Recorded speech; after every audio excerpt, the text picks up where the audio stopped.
कांग्रेस की महासचिव प्रियंका गांधी वाड्रा केंद्रीय मंत्री ज्योतिरादित्य सिंधिया के गढ़ ग्वालियर पहुंची।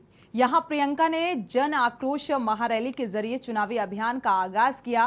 प्रियंका ने अपने 32 मिनट के भाषण में पीएम मोदी और शिवराज सरकार पर निशाना साधा।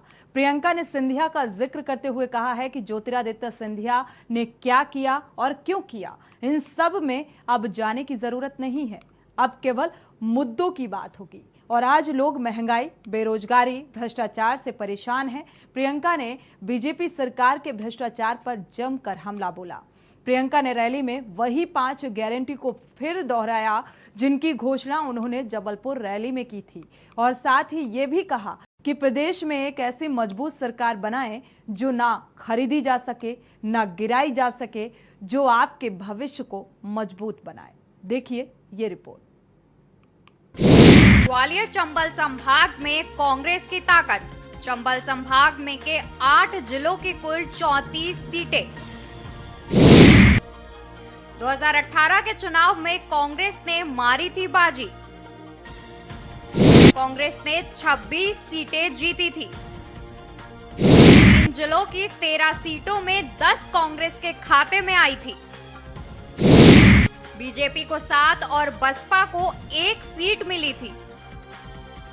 कांग्रेस के राष्ट्रीय महासचिव प्रियंका गांधी वाड्रा ने केंद्रीय मंत्री ज्योतिरादित्य सिंधिया के गढ़ ग्वालियर में जन आक्रोश महारैली के जरिए चुनावी अभियान का आगाज किया। ग्वालियर के मेगा ग्राउंड पर जनसभा में प्रियंका ने मध्य प्रदेश की जनता के लिए 6 गारंटी दी।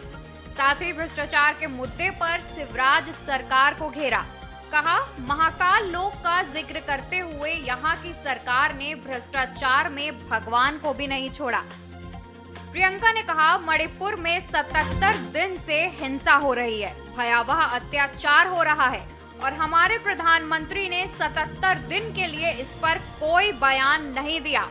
कल एक भयावह वीडियो सामने आने के बाद मजबूरी में एक बयान दिया। इसमें एक वाक्य बोला और उसमें भी राजनीति घोल दी।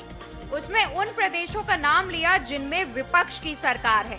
हमारे देश की परंपरा रही है कि हम नेताओं में सरलता, सभ्यता और सच्चाई ढूंढते हैं। हम चाहते हैं कि हमारे नेता में ऐसे गुण हो। आरोप प्रत्यारोप, एक दूसरे की बुराई के बीच जनता के असली मुद्दे डूब जाते हैं।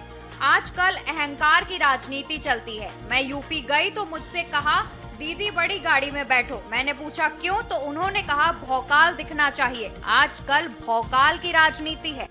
2 दिनों पहले की बात है, विपक्ष की बहुत बड़ी मीटिंग हुई। तमाम विपक्षी दल के बड़े बड़े वरिष्ठ नेता आए। उसी दिन या अगले दिन प्रधानमंत्री जी का एक बयान आया और इस बयान में उन्होंने कहा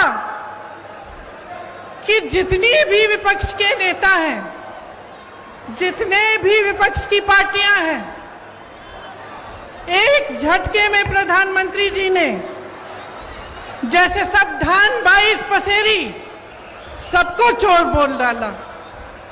इतने वरिष्ठ नेता, अपने अपने प्रदेशों के प्रतिनिधि, बड़ी बड़ी पार्टियों के नेता, जिन्होंने आजीवन देश के लिए संघर्ष किया, जिनका देश प्रदेश में आदर है, जो जनता के मुद्दे उठा उठा कर आगे बढ़े राजनीति में, उनका इस तरह का अपमान प्रधानमंत्री जी ने खुद कर दिया।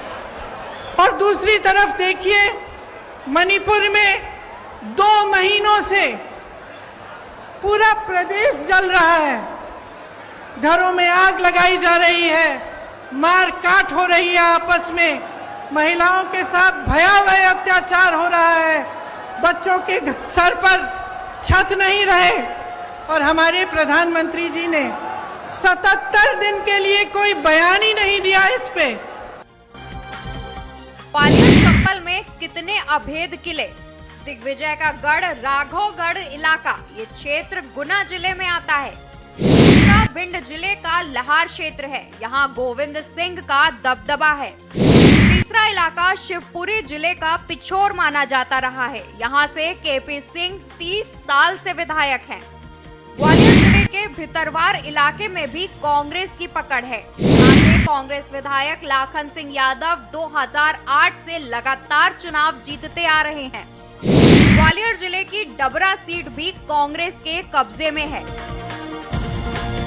बता दें कि मध्य प्रदेश में कुछ महीने बाद विधानसभा चुनाव है। सत्ता में वापसी के लिए कांग्रेस ने पूरी ताकत झोंकना शुरू कर दिया है। पार्टी का जिन इलाकों में विशेष फोकस है, उनमें पहला नाम ग्वालियर चंबल का है।